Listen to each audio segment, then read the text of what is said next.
जय मां विजय सेन।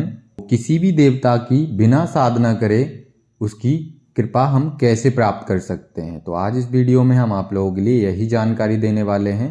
तो वैसे तो आप सभी को पता होगा कि अगर हमें किसी भी देवी देवता की अगर कृपा प्राप्त करना है तो उस देवी देवता की या तो हमें साधना करनी पड़ेगी, या उस देवी देवता के मंत्र जाप करने पड़ेंगे, या उस देवी देवता की सेवा करनी पड़ेगी, तभी जाकर के उस देवी देवता की हमारे ऊपर कृपा होती है। तो आज हम आप लोगों के लिए कृपा प्राप्ति के बहुत सारे सटीक उपाय बताने वाले हैं, सटीक जानकारी देने वाले हैं, जिन उपायों के माध्यम से आप लोग किसी भी देवी देवता की कृपा को प्राप्त कर सकते हैं बिना कोई साधना करे हुए। तो सर्वप्रथम तो आप लोगों के लिए करना क्या है कि आप जिस भी देवी देवता की कृपा प्राप्त करना चाहते हैं, अपने जीवन में उस शक्ति की अनुकंपा बढ़ाना चाहते हैं, तो उस शक्ति के सर्वप्रथम तो आपके लिए मंदिर जाना प्रारंभ कर देना। जैसे कि आप बाबा भोलेनाथ की कृपा प्राप्त करना चाहते हैं या माता आदि शक्ति की कृपा प्राप्त करना चाहते हैं, तो आपके लिए हर दिन का एक नियम बना लीजिए, एक फिक्स समय सुनिश्चित कर लीजिए, या तो सुबह या संध्या कालीन आपके लिए उस देवी देवता के मंदिर हर दिन जाना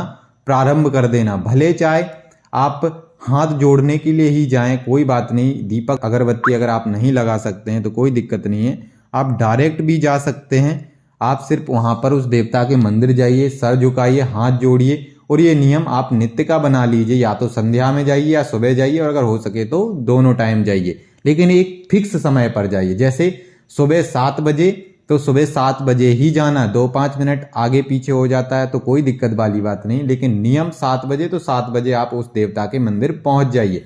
इस तरह से आप नियम बना के रखिए। अगर संध्या कालीन 7 बजे जाते हैं तो संध्या में 7 बजे आपको नियम से वहां पहुंच जाना है। और कभी कभार अगर आप कहीं बाहर चले जाते हैं किसी काम से तो उसमें कोई दिक्कत वाली बात नहीं, लेकिन फिर जब आप रिटर्न वापस आते हैं तो फिर आपके लिए नियम बना लेना है कि उसी समय पर उस देवता के मंदिर जाना है, सर झुकाने के लिए, हाथ जोड़ने के लिए। इस तरह से नियम बना के रखिए। और अगर आप इस नियम के साथ साथ अगर आप ये भी कर सकते हैं कि उस देवता के नाम से 2 अगरबत्ती लगा सकते हैं, या फिर आप दीपक लगा सकते हैं, तो ये नियम भी कर सकते हैं। और अगर नहीं करना चाहो तो जैसे हमने बताया कि सिर्फ सर झुकाने, हाथ जोड़ने जा सकते हैं, तो इन दोनों नियमों को आप अपना सकते हैं। तो इस नियम को अपनाने से क्या होगा कि आप इस नियम को सिर्फ 21 दिन करके देखिए, ज्यादा दिन हम नहीं कहेंगे, सिर्फ 21 दिन करके देखिए। नियमबद्ध तरीके से आपको बस उस देवता के मंदिर जाना है, सर झुकाना है, हाथ जोड़ना है। और अगर आप इसके अलावा अगर करना चाहते हैं तो सिर्फ 2 अगरबत्ती लेकर जाइए, या फिर उस देवता के नाम से एक दीपक लेके जाइए, तो दीपक प्रज्वलित करिए। बस नियमबद्ध तरीके से जाइए, फिक्स समय पर जाइए। इस तरह से 21 दिन तक करिए। आप देखिएगा या तो स्वप्न के माध्यम से उस देवता के आपको दर्शन होने लग जाएंगे, या फिर आपके लिए इतना आपके लिए अनुभव होने लग जाएगा, ऐसा फील होने लग जाएगा कि उस देवता की आपके ऊपर अनुकंपा होने लगी है, वो देवता आपसे प्रसन्न होने लगा है। कहीं ना कहीं उस देवता से जुड़े हुए आपको कुछ ना कुछ ऐसे दिव्य अनुभूतियां प्राप्त होने लग जाएंगी, जिन अनुभूतियों के माध्यम से आप एक कन्फर्म कर सकते हैं कि उस देवता की हमारे ऊपर कृपा होने लगी है। या तो वो स्वप्न के माध्यम से हो सकती है, या फिर आपके जीवन में किसी भी प्रकार की ऐसी घटनाएं आपके जीवन में घटित होंगी जो घटनाएं पहले कभी घटित नहीं होती थी, जो एक तरीके से अकाल्पनिक होती हैं, जिसकी हम कल्पना नहीं कर सकते। ऐसी घटनाएं हमारे जीवन में घटित होने लग जाती हैं। अब जैसे कि कहने का तात्पर्य, आप सालों से आपके जीवन में आप कोई जॉब करते हैं और प्रमोशन नहीं हो रहा था, लेकिन आप 21 दिन इस तरह से किसी भी देवता के मंदिर जाना प्रारंभ कर दिए, सिर्फ सर झुकाने के लिए एक फिक्स टाइम पर। उसके बाद आपने देखा कि 10-11 दिन के बाद अचानक से आपके जीवन में प्रमोशन हो गया। अब बताइए कैसे हुआ अचानक से? इतने सालों से आपका प्रमोशन अटका पड़ा था और नहीं हो रहा था। तो एक तरीके से एक काल्पनिक घटना है, जो घटना हम कह सकते हैं कि जिसके लिए हमने कोई कल्पना नहीं कर सकते, ना ही हमने इस तरह से कुछ सोचा था कि अचानक से हमारे जीवन में ऐसी कोई घटना घटित हो जाएगी।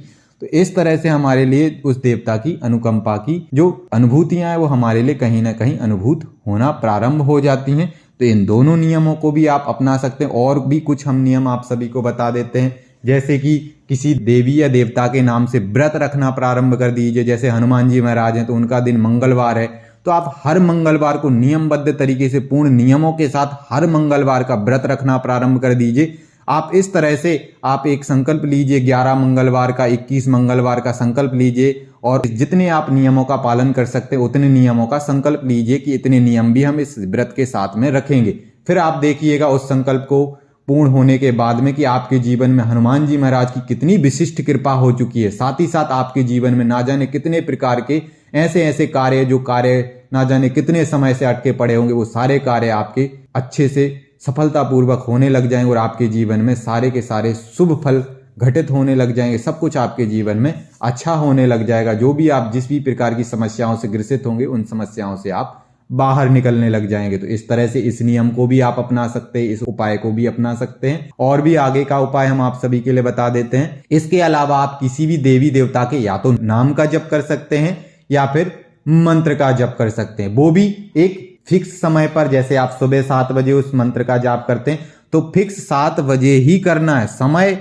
चेंज नहीं करना है। स्थान भले चेंज हो जाए लेकिन समय फिक्स होना चाहिए और हो सके तो स्थान भी चेंज नहीं होना चाहिए। तो इस तरह से आप नियमबद्ध तरीके से किसी भी देवी देवता के नाम का जप कर सकते हैं या मंत्र का जाप कर सकते हैं, लेकिन फिक्स समय होना चाहिए, या तो सुबह का या शाम का। और जैसे आप 5 माला जाप करते हैं तो फिक्स 5 माला ही जाप करना है। हो सके तो अधिक जाप करिए लेकिन कम नहीं होना चाहिए, इस बात का भी आपको ध्यान रखना है। इस तरह का नियम भी करने से आपके ऊपर बिना कोई मंत्र साधना करे हुए, किसी भी देवी देवता की साधना करे हुए, आपके ऊपर उस देवी देवता की बहुत विशिष्ट कृपा होने लग जाती है। ये बहुत सरलतम तरीके के उपाय हैं। इन उपायों को आप पूरे गंभीरता पूर्वक अगर लेकर के इनको अपनाते हैं और नियमबद्ध तरीके से जिस तरह से हमने बताया इस तरह से अगर आप लोग करते हैं, फिर देखिएगा जिस भी देवी देवता की आप सेवा आराधना कर रहे हैं उस देवी देवता की कृपा आपके ऊपर कैसे नहीं होती है। अवश्य ही आपके ऊपर उस देवी देवता की विशिष्ट कृपा होगी। बस सच्चे मन भाव समर्पण के साथ इन सेवाओं, इन उपायों को करिए आप। अवश्य आपके जीवन में बिना कोई कठिन साधना किए हुए आपके जीवन में सरलतम तरीके से उस देवी देवता की कृपा आपके ऊपर हो जाएगी। बस वास्तविकता ये है कि जीवन में अगर हमें किसी भी देवी देवता की कृपा को अर्जित करना है, किसी भी देवी देवता की सिद्धि को अर्जित करना है, तो भाव पक्ष सर्वोपरि है। जितना अच्छा भाव आपका रहेगा, जितना प्रबल भाव आपका रहेगा, जितना शुद्ध भाव आपका रहेगा, उतने जल्दी आपके ऊपर उस देवी देवता की अनुकंपा हो जाती, कृपा हो जाती, आपके लिए सिद्धि प्राप्त हो जाती है। तो इन उपायों को आप सभी कर सकते हैं। इस जानकारी से भी आप सभी को बहुत कुछ सीखने को मिला होगा। जय मां विजय सेन।